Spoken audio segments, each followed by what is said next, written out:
So not too long ago, I received an email. It was a question, and it didn't seem like a very difficult one on the surface, but I have sat on this question for months and have many Google documents up. This Google document has been up for so long because I keep adding to the concepts. Let me just get to the question. Why do we care so much about what others think? And isn't it good to care at least a little bit? We're going to talk about that and go into so many different concepts and thoughts and beliefs around why we do care about what others think, and is a little bit of it good for you? Here's this little sneak preview. It can be. And we're going to talk about that and so much more coming up on today's episode of The Virtual Couch. Come on in and take a seat on the virtual couch. Hey, everybody. Welcome to episode 412 of The Virtual Couch. I'm your host, Tony Overbay. I'm a licensed marriage and family therapist and a certified mindful habit coach. But first, I just want to say, as I've been journeying through the world of therapy over the past 15 plus years, working now with well over 1,000 couples, I've been fortunate enough to develop and road test very cool tools that I know can help change marriages and relationships for the better.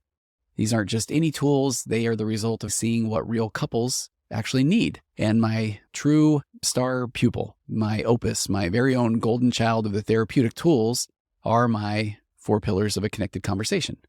And I can honestly say, trust me, these pillars are game changers for communication, but they are definitely not something that we are born knowing how to do. They aren't part of our factory settings. They're definitely something that we don't know, that we don't even know. But the good news is learning the 4 pillars and implementing the 4 pillars is a skill, and it can absolutely be learned. So it is February. It's the month of love, as they say, with so much focus on couples and romance this month. I wanted to share the 4 pillars in a new and, dare I say, fun way. I developed a mini course, and then there's a game that goes along with it. And I really think it's going to be the perfect Valentine's Day activity, and you don't have to find yourself standing awkwardly in front of the greeting card section at your favorite fill-in-the-blank big box store. You just got to do this instead. Connected conversations are for all relationships at all stages. Are you feeling like you already have a pretty strong connection? I still think you will find this course and game fun and bonding. And if you feel like you are more in the struggling camp, then this course and game will give you a chance to focus on the positive and practice your communication skills at the same time. So you can find out more today in my newsletter. So please sign up for the newsletter at tonyoverbay.com or in the link tree in the show notes, or head over to any of my social media channels. It's $20. And I really think if you give it a shot, you're going to learn something. And I would love to hear what you have to think. But let's get to the topic at hand, because I hear people often say, I know I shouldn't care what other people think. And it's true. And of course, I think I have to say at this point, I find myself wanting to respond and at first say, well, don't should on yourself. Nobody likes to be should on. But second, let me put your mind at ease and normalize the fact that I think most everybody cares a little bit about what other people think until you don't. And I will find myself also saying, if you don't at all, then you're most likely a robot or maybe some type of sociopath, maybe a nice one. But the challenge is when you find yourself caring too much about what other people think. And at that point, then I would like to say that you are burning far too many emotional calories worrying about other people and worrying about, I don't want this person to feel a certain way. I don't want this person to think a certain thing. So you're burning these calories instead of doing and being things that are maybe more productive or more in alignment with your own values. You're just worrying and ruminating and trying to manage a lot of people's emotions and experiences that most likely aren't even aware that that's what you're doing. And you're looking at their experience and assuming that you know what they're going through or what their thoughts and feelings are. And it's also an emotional drain. I think so often people that find themselves just worrying and ruminating and worrying also find themselves pretty emotionally exhausted. And this is one of the concepts where, not that we're going to get into this today, but talk about things like chronic fatigue and some of the, they call them somatoform disorders, but some of the things that you're not even quite sure why you feel a certain way. Maybe you have some back issues or some pain or some nerve pain or some things that just are there sometimes they're not. That maybe there's a little bit of your body saying, hey, I don't know how else to get your attention, but it would be an ideal situation if you can just be and do and learn to just be the best version of yourself and maybe spend those emotional calories on finding out the things that you like and learning how to be more mindful and present and learning how to set healthy boundaries and things like that. But if you are, this is your body still talking, but if you're going to insist on worrying about everybody else's situation and trying to manage everybody else's emotions, then that's going to be pretty tiring. And if we can't get your attention, we've tried some anxiety, maybe we tried a little bit of depression. So let's try a little bit of fatigue, and maybe move on to some chronic pain or those sort of things. Again, that is all my unscientific thoughts and feelings, but that body really does keep the score, and it's trying to get your attention because the brain's a don't get killed device, and it wants to live a great life. It really does. But we're burning far too many emotional calories worrying about what other people think when you could be using them as more of a pop quiz about yourself, where in every situation, as you interact with other people, then it brings up emotions in you. And instead of feeling like, man, I want to get rid of those emotions, or I feel like this is where I need to then manage somebody else's emotions, I get to step back and notice.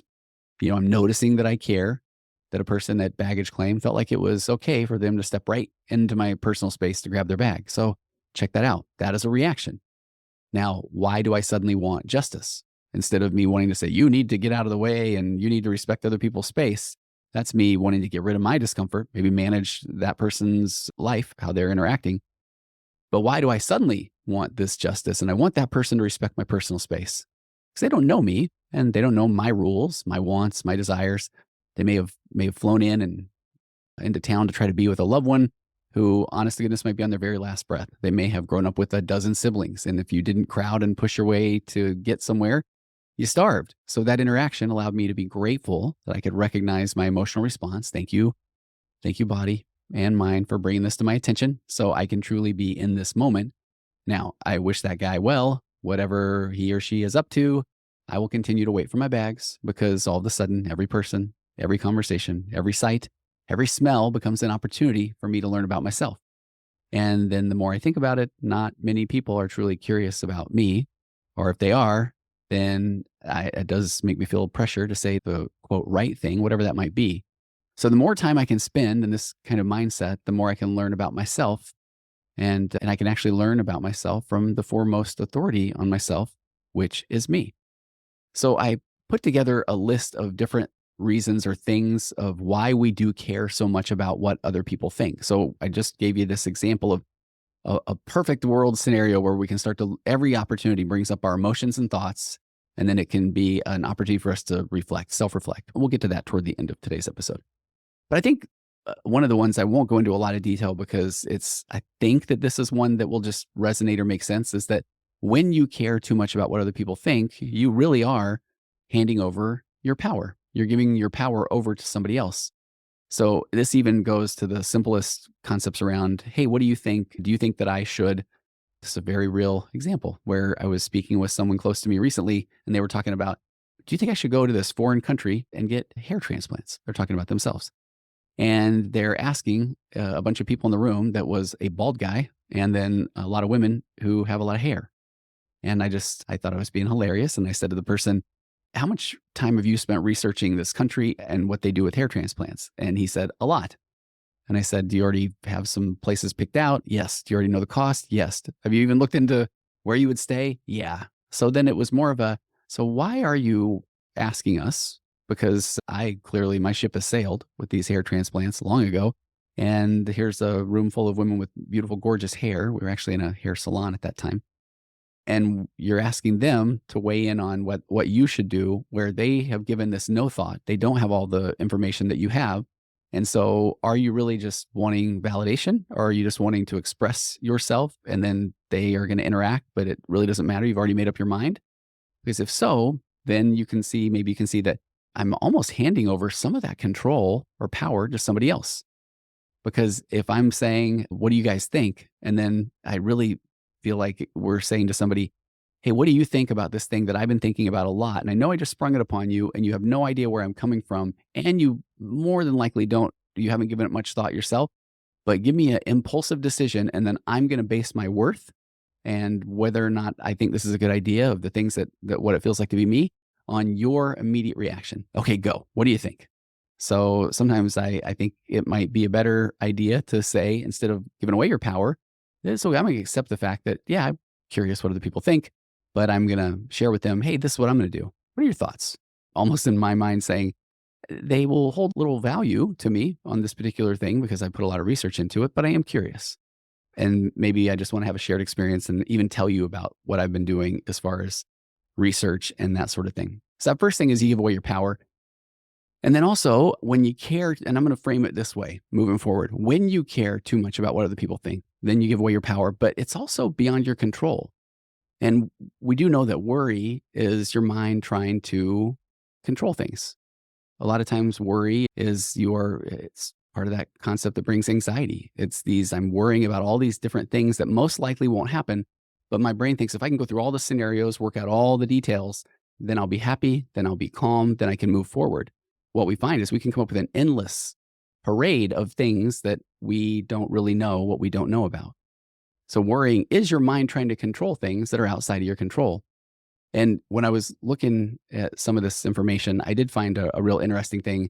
You've got the dichotomy of control, which is the concept that there are things within your control and things that you can't control. There's also the trichotomy of control, and it's opinions of others. So that falls really into both. You can't control others, but you can attempt to influence, but it still isn't in your control. Another one of these concepts of when you care too much about what other people think, then we enter this world of projection, that it really is more about that person. So when we're interacting with somebody and we care a lot about what they think, I love this concept of projection. And a lot of times people will say, well, I think that my spouse is just projecting. And I never want to sound like some weenie, but sometimes I think that we misunderstand what projection is. Let me give an example. Projection is a little bit like a psychological game of hot potato, but with feelings and traits that we don't really like about ourselves. So imagine there are things about yourself that you're really not happy with or proud of. And maybe you don't even realize the underlying traits that they exist in you. And that's what psychologists call the shadow. And it's like the secret stash of unwanted parts of ourselves that we shove into the back of our mental closet where it's dark, into the shadows. We don't want to see them, so we pretend that they're not there. But here's where things get interesting and where projection comes into play. Sometimes we end up seeing these traits that we may not even be aware of. They're our shadow self, and we see them in other people. And so it really can be a form of when you don't like something about yourself, you're more likely to notice it in somebody else. And why? Because it's much easier to spot and then dislike or not be a fan of these traits in other people than to face them in ourselves. This is kind of what projection is about. Psychology Today had an article that explained it really well. They said that projection lets us sort of deal with these iffy traits, but in a roundabout way, that we don't have to admit that they're actually part of us. Instead, we see them in others and we react to them there. It's almost like saying, I'm not the problem, you are. At least I don't do that. The old, at least I'm not, or at least I don't. Carl Jung, who is one of the fathers of psychology, said that this whole projection thing can basically make the world look like a reflection of our own inner issues. So it's as if everybody is wearing these glasses that slightly change how they see everything, but it's all based on their own inner world. And a lot of that they're not even familiar with. So when you hear somebody's opinion about you, then remember that it's not just about you. It's also a lot of times about them, their own experiences, their own insecurities, their own hidden parts, their own shadow. So understanding this can help you, often it can help you not take things as personally, or you can start to see people's opinions for what they really are. They're a mix of their own stuff and your stuff.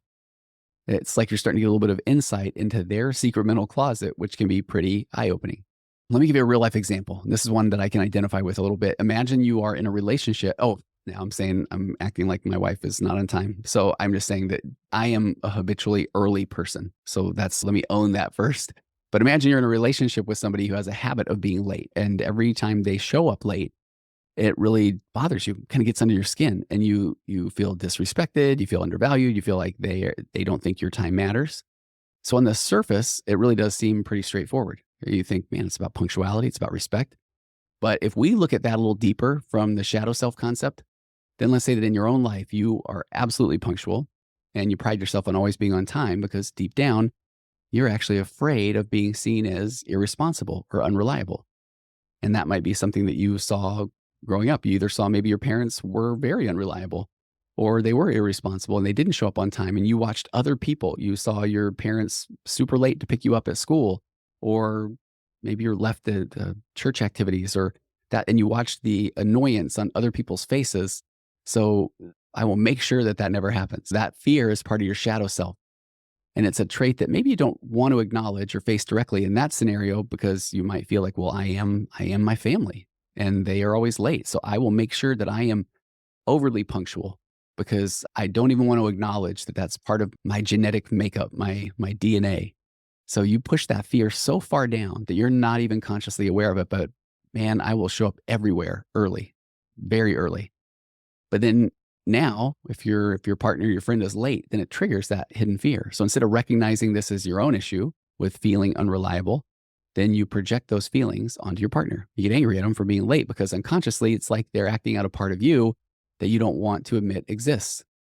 And I hope that one resonates a little bit, because when I have somebody coming in and we're going to start dealing with shadow work, then you're going to say, okay, what is it about that interaction that feels, what does it feel like to you? Well, it might feel unfair. And why is that? Because it was unfair when I was a kid. My parents were always late, and I'm the one that had to deal with people that had to stick around and wait for my parents. And I felt that person's frustration and anger, and I would hear them passive aggressively say that now they're going to be late going home, and they had stuff that they had to do. And I used to try to manage their anxiety and say, you can go ahead, but you're a kid.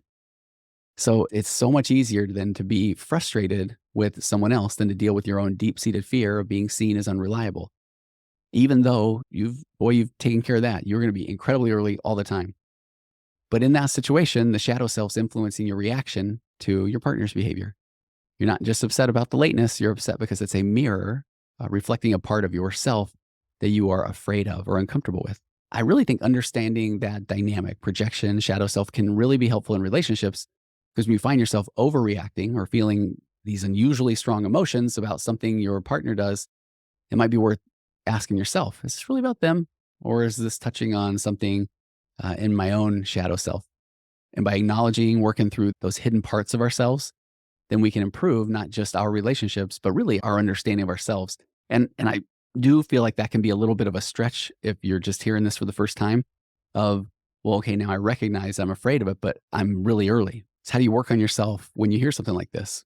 Because again, that strong reaction, if we're just going to say, I'm going to take a look at this and maybe do a little bit of shadow work, that if I'm going to say, does this stem from my own shadow self? Then that, first of all, that's a big first step. Wasn't even aware of what this was. Now I'm aware. So I'm bringing gentle awareness to this. So here's our opportunity to do a little self-reflection, a little bit of digging. Identify first the trigger. So recognize that different behaviors, different situations in a relationship, they're going to trigger real strong emotional reactions, like your partner being late. So next, check in with yourself. Ask yourself, all right, why this behavior? Why does this thing trigger such a strong reaction? What feelings does it evoke in me? Do I feel disrespected? Do I feel ignored? Or is it something else? And that's now where we can start to step into what are these fears that I'm having? Are they insecurities? If you start to dig deeper, you can see that those feelings might be connected to personal fears or insecurities. So again, in this example, might be being seen as unreliable. So here's the key of acknowledging and accepting the shadow self, that we all have these hidden aspects of ourselves. It's okay to admit to yourself that these fears or insecurities are a part of you, because this is where our own body, our own brain goes all or nothing, black or white. Well, that must mean that then I am this whole bad person because I have these fears, I have this potential, the shadow self. But this recognition is so important for dealing with your shadow self, because that leads to acceptance. Here's where we get to understand, oh, everybody has a shadow self. It's a normal part of being human. And accepting these parts doesn't mean you agree with them. It means you acknowledge their existence. Because then on this path of personal growth and change, now you can start to work on understanding why these things are a part of my shadow self. What past experiences or these internal beliefs have contributed to these fears or insecurities. And once you can start to challenge that, and this is where I think it's really helpful to work with a therapist who is familiar with this, that it can lead to you recognizing that, oh man, I'm operating a lot of places out of fear of my shadow being exposed. But all that the shadow being exposed sometimes needs to look like is recognizing to yourself that, oh, I'm an adult human being now. And if I show up late, I'm aware that I'm not trying to cause anyone harm, that I might have misinterpreted how far I was from somewhere I need to be or how long this project would take. But I can start to live a little bit more. Instead of worrying so much that I'm going to be late, then I can start to say, okay, I'm not going to have to just be there 20 or 30 minutes early and just sit there because I don't want to be viewed as unreliable, because then I might be able to take a little bit more control of my own situation, my own life, and say, I could do something for another 10 minutes actually, and I can get there with 5 or 10 minutes to spare. Now, I have to accept the fact that there might be a chance that I get the proverbial flat tire or I get lost or that sort of thing, but then I'm going to accept and own that. And then this does allow you to start to communicate these things with your partner in the relationship, have a more open dialogue, communicate with them about your discoveries. It's a you thing. And this is, again, why in the past we might worry so much about what somebody else thinks, but we're starting to shift this whole vibe to, hey, check this out. When you do this thing, this is what it brings up in me. Because then now we're doing this in a non-confrontational way. We're saying how I feel and why, rather than blaming them. When you are running late, this is what it brings up in me. Check that out. Now, you can then start to set healthy boundaries, because if certain things trigger your shadow self, then you can now say, hey, for me, again, boundary is a me thing. Ultimatum is, so I need you to stop being late. Well, that person's going to be defensive. And if anything, subconsciously, they're going to maybe show up a little bit later because nobody's going to tell me what to do. But now with just genuine love and conviction, now a boundary is so if you're running late, then I'm going to go ahead and leave. I'm going to go ahead and take off a little early because I do want to get there on time, but it's done with love and acceptance. We can drive 2 cars. The yeah buts of, yeah, but I would rather spend time with you, or I don't want to spend the gas. I agree. But I also need to be the best version of myself. So I might hold that boundary. And so you might, therapy, support groups, those kind of things help. This is where I would throw in the plug for mindfulness and self-care and all of that. Okay, for this next one of when you care too much about what other people think, this one, we're going to get a little bit mind bendy. We're going to put on our philosophical hats just for a little bit. And after this, we're going to get back to some things that maybe make a lot more sense. But this one, I really enjoy this. It's a little bit of a circular argument that begins with again, when you care too much about what other people think, it's important to recognize that you are not the center of the universe. This can feel heavy until it doesn't. So we're gonna deep dive into this idea, okay, that we're not the center of the universe. And if you think about it, we're all walking around, we're seeing life through our own personal movie cameras, basically our eyes. And it feels like we're the main character in this huge epic story of life because we are the main character.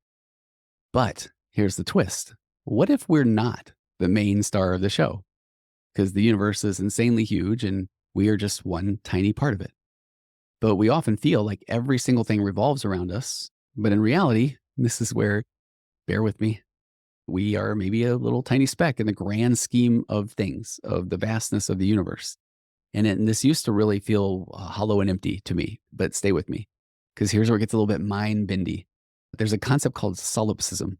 Sounds very fancy, but it's this idea that maybe, just maybe, the only thing that you can be sure of, or that you can be sure is real, is your own mind. Every single thing else, other people's thoughts and feelings, could just be make-believe. This would be the point of where you're the only player in a video game and everybody else is just a character. I have a couple of clients that talk about this concept often. And so sometimes I will say, so when they walk in the office, then I'll say, okay, either you did not exist until you just came around that corner and you interacted with me, or I have just been sitting here unanimated and I don't exist until you walked in here. So either way, we are here. And that's the philosophical piece of that. Because the concept is then if there's a chance that the only thing that we know for sure is that we exist because we don't really understand or know how to get in somebody else's head or in their mind, then their thoughts and their feelings and their opinions aren't even necessarily real. So some people like to use that as a way to think, why do I care so much about what somebody else thinks if in reality, the only reality I know is mine? But let's start to circle back around and come back down to earth. But if we're being real, most of us agree that other people do exist and that other people are in fact real because other people have their own stories and problems and dreams just like us. But here's the catch. If everybody is as wrapped up in their own stuff as we are, they're probably not spending every second judging us or thinking about what we're doing. And we all worry so much about what others think, but in reality, they're too busy worrying about their own image to really pay that much attention to us. It just continues to help with this. While it's normal to care a bit about how other people see us, it's really not helpful or productive to stress over it too much, because chances are they're probably not thinking about you or judging you as hard as you think, because they're too caught up in their own world. So this is the just do your thing, be you. And remember that in this vast, crazy world, you're the only one that's writing your own story, and you're not living someone else's. Because in the grand scheme of things, opinions are incredibly brief and they are erratic, and our mistakes are quickly forgotten. Don't get me started on the fallibility of memory. What goes along with that is also a lot of the times that we feel like we have impressed someone, and then we are offended that they don't remember. You don't remember that time we had this conversation about something that I remember? Well, that's weird. You must not care about me. It doesn't work that way. One of the other things that happens when you care too much about what other people think is it can destroy your own authenticity. Go back to this. Imagine that you are super obsessed with what everybody else thinks about you. It does feel like you become that proverbial sheep just following the crowd, trying to blend in. You start doing things and saying things and wearing things just because you think that that's what others expect or want from you. And you feel like, oh, that's the way I'll get validation, because I'll fit in with everybody else. And your life then starts to become a mirror of somebody else's ideas and ideals, not your own. Here's the kicker too. When you're trying so hard to be real and authentic, to find out who you really are and what you stand for, then if you aren't doing it like everybody else, it can start to freak the people out around you who aren't doing the same. It's almost like if one sheep in the flock decides to break free and do its own thing, it makes all the other sheep nervous. They're thinking, hey, where's that guy going? Why are they not following the rest of us? What do they know that we don't know? And rather than somebody saying, hey, I'll go check that out, I'll go see, maybe there is something different, everybody says, well, that guy doesn't know what they're doing. So when you start being true to yourself, it does get a little bit scary for those who are still playing the fitting in game, because they might not really get why you're suddenly changing or why you're not doing things in their view, normal way anymore. But being authentic, being the real you, is far more important than just copying what everybody else is doing. Now, oftentimes we will copy people until we don't, because that can be the jumping off point. But the truth is, this is your life. It really is. You have to live it in a way that does feel right and authentic to you. And whether you're looking at this just from I'm tired of feeling controlled by other people, you can look at this from a spiritual side of, let's go with I'm a child of God and have my own God-given talents and abilities, and I need to let my light so shine so others around me will be lifted up as well. That is not happening when you are worrying and ruminating and trying to do the same thing that everybody else is, especially when it doesn't really feel like that is who you are. It might be really comfy and easy to follow the flock, but it really won't help you find out who you really are. And this is where I go back to, when we care so much about what other people think and we're handing away that power, so often we don't even want to take ownership or accountability of our own life. Because if so, then that's scary. And we might find out that everything isn't as perfect as we want it to be. This part gets wild, because if I'm continually saying, well, I did it because my spouse said to do it, my parents said to do it, my church leader said to do it, then if whatever it is, doesn't go perfectly, then I get to feel like, man, I did what they said and it didn't all work out, so something must be wrong with me. But in reality, we want to eventually get to the point of where you are captain of your own ship.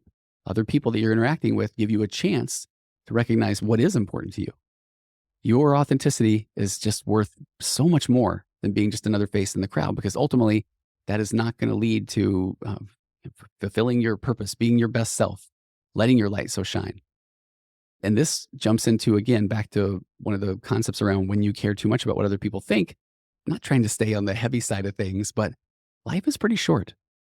There's a survey of 2,000 adults recently called the National Worry Audit.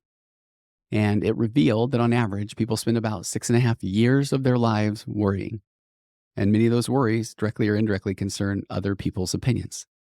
So a couple of things from the study, that National Worry Audit, said that on a daily basis, 28% of those surveyed worried about their appearance. I actually even thought it might be more. 21% worry about what to wear. 17% worry about body odor.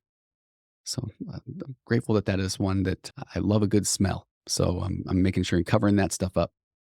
But then the worry audit said, suppose the average life expectancy is 81 years. That means that people spend 8% of their lives worrying. So if they would stop worrying about other people, they could have roughly a couple of additional years to enjoy life or to do something useful. I don't know, write a book, connect with people you care about, learn the piano. because life can be gone in the blink of an eye. What a waste of energy. And again, emotional calories to spend this short and vulnerable existence wondering what other people think.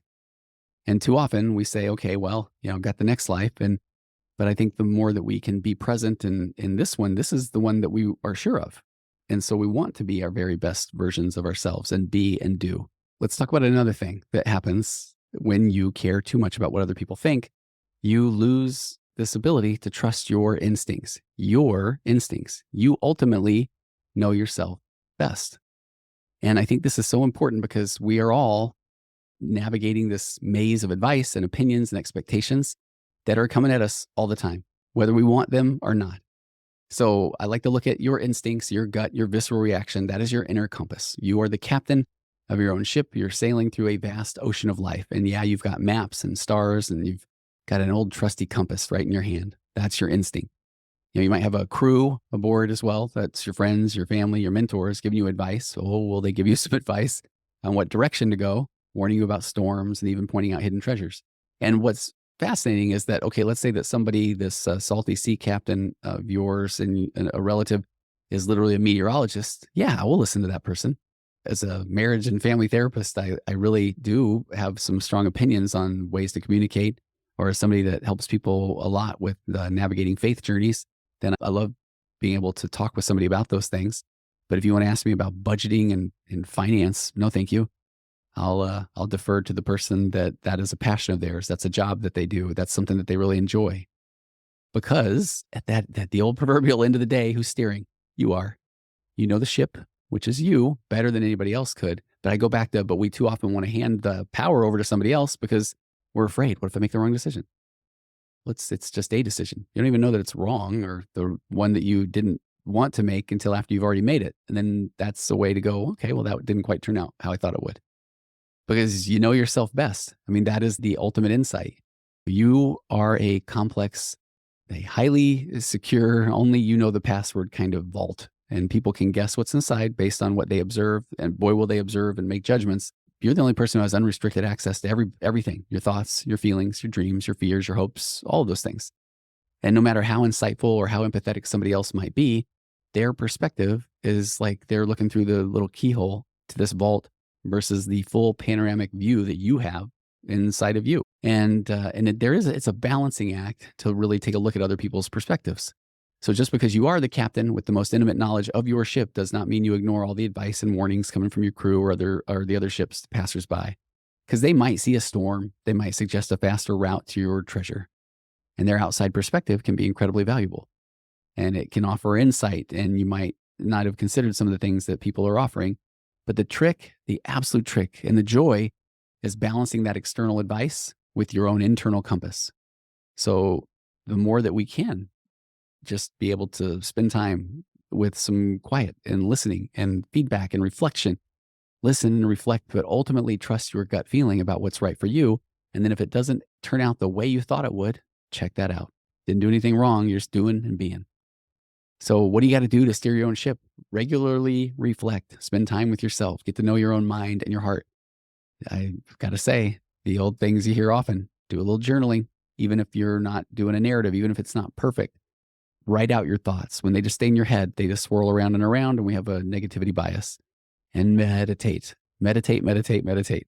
It is so powerful. This morning, I just still can't even believe when I got in here, I had a little extra time. So I did a 20-minute meditation instead of a 10, and then I had a little extra time and I did a 7-minute meditation. And I never in a million years thought that I would be the person that is giddy about the meditation, but it was beautiful. And it really brought me into this moment. Balance, listen to advice from others, those who you trust and respect, but weigh it against your own feelings and beliefs. That's where everything ends up being an opportunity to self-confront and grow. Everything is your personal muse. Is that you're interacting with other humans, other thoughts, other ideas, other feelings, other foods, other smells, other places. And then when you can look at that like, oh, okay, now I know how I feel about this thing. And decisions, if I could bring some, not just gentle, but a little bit more intentional awareness around decision making. When you make decisions, especially bigger ones, but you can practice with the smaller ones, just do a quick check-in. What feels right for me? Because your gut reaction is often pointing you in the right direction. And embrace mistakes. I sometimes don't even want to use the word mistakes. Embrace the things that happen. Embrace the outcome. Remember that even if you do follow your instincts and things don't necessarily go as planned, that happened. Didn't do it wrong. You just did it. And there's value in those mistakes. You learn, you grow, you get better at navigating. And then that will ultimately start leading to confidence. The more you trust your instincts and see where they lead you, the more confident you'll become in your ability to steer your life in the direction that you want to go. That does not mean that everything will go perfect, but you will start to know that even when I make decisions or find myself in situations that I had not planned on, that I know that this too will pass. I will be able to get through this. I will learn from this. Even if it's uncomfortable in the moment, I've also learned to deal with uncomfortable emotions and feelings. Just, I guess, remember that the sea of life is vast and it can be intimidating and have big old waves. Start tapping into that tool for navigation that is already within you. It is the knowledge you have of yourself and your instincts. And the chances are that you maybe have not trusted those instincts and you have handed that power over to somebody else and done it often. So the more that you trust in that gut instinct, you'll find your way, no matter how stormy it gets. A couple of other things that I want to touch on very quickly, and then we'll wrap things up. Back to Carl Jung, I mentioned him earlier, that he has this model of the psyche that I really think is fascinating because it does start to just say, here's why we care.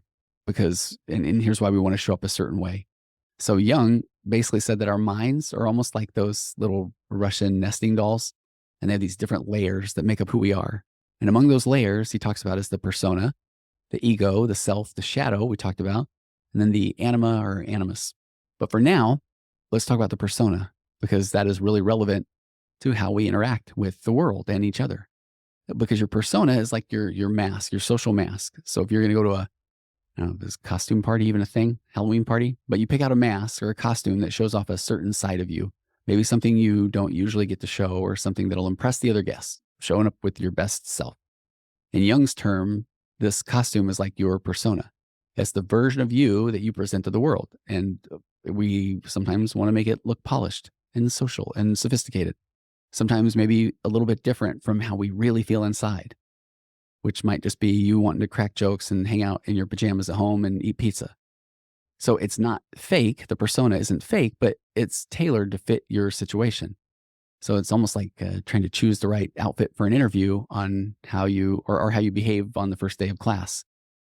And right now, I think it's important just to recognize the persona. Why do we need the persona? Well, we're wired, especially until we aren't, to feel like these first impressions really matter. Just like you want to make a good impression at the party because you want to dress and wear the funny thing, your persona helps you navigate social situations smoothly. And it's about putting your best foot forward. And we still have this inherent need to fit in and we have these comparisons and it's normal.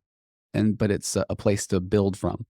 And your persona offers you protection. It's like a little bit of armor because by controlling what you show to the world, you are protecting your more vulnerable true self because we're so worried about being judged, which the chances are we will be.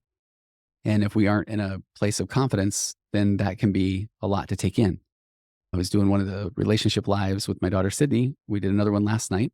And if you please join those, we're going to start going live on YouTube next, but we've been doing TikTok lives. I think we got a dozen of them. And last night, I think we had another 17, 18,000 people and there were 400 questions and it's just amazing. It's an amazing way to just interact with my daughter and then answer as many relationship questions as we can.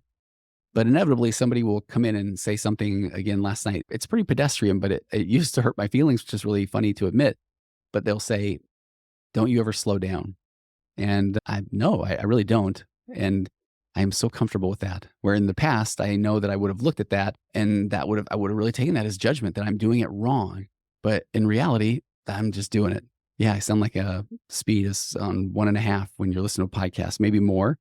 And if I try to slow all this stuff down, then I'm not going to be myself. I remember speaking at an event once and somebody was in the crowd and they had my number. And so I was reading off my iPad and they texted me and they all capital, slow down, lots of exclamation points. And man, it was all I could do to not just get angry and frustrated because I had 300-400 people there. I'm trying to communicate as much as I can in the time frame that I have. And I had so much I wanted to share. And if even somebody right now is saying, well, yeah, but you need to, my experience was I wanted to share so much information.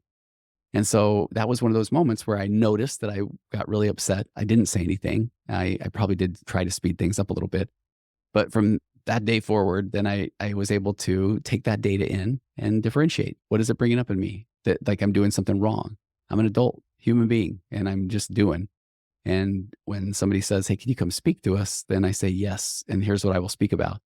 And it is something that I love doing. So that moment helped me learn that's a someone else thing. If they're saying you need to slow down, I don't even have to respond because I wanted to make a joke there and say, well, they need to.